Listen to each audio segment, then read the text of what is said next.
PLCD song recording studio सिंगनपुरी बाजार।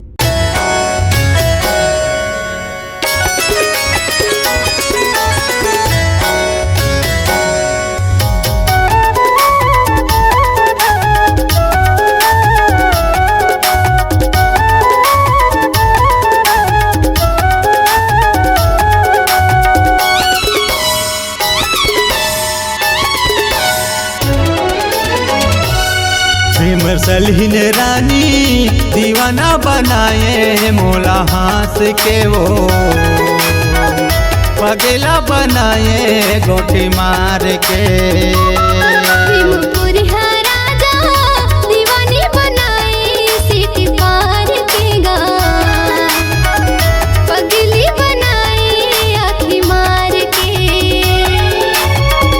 आहू कैसे कह रहे वो आहू कहे मुनि बाबा माँ दिन बुधवार के दीवाना बनाए गोटी मार के।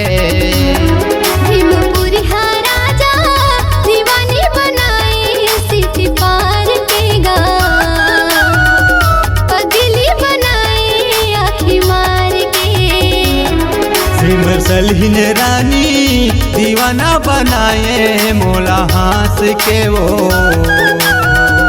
पगला बनाए गोटी मार के।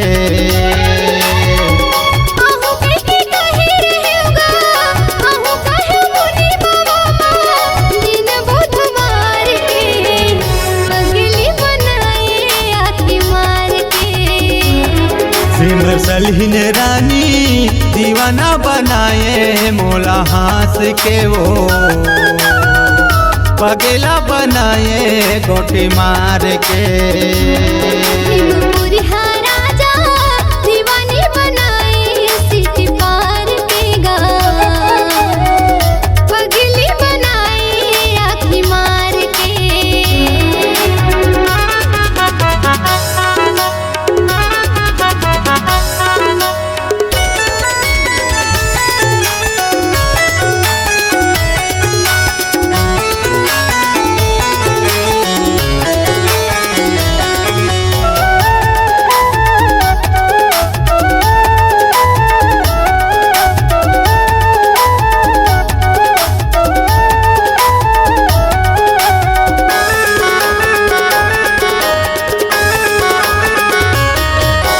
मुनि बाबा के मेला में देखे रंग रंग के गोठी आए वो खानी बानी के चिन्हा ले वो कही के मोला बलाए वो।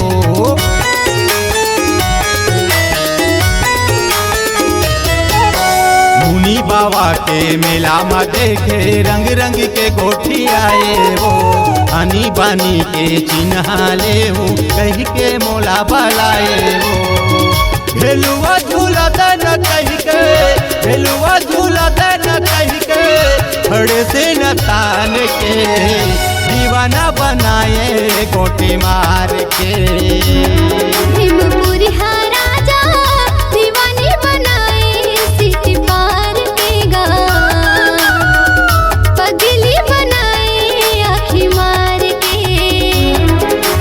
सलहीन रानी दीवाना बनाए मोला हाथ के वो पगला बनाए गोटी मार के।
सलहिन रानी दीवाना बनाए मोला हंस के वो पगला बनाए गोटी मार के भीमपुरी राजा दीवानी बनाई सीटी पार के गा पगली बनाई आँखी मार के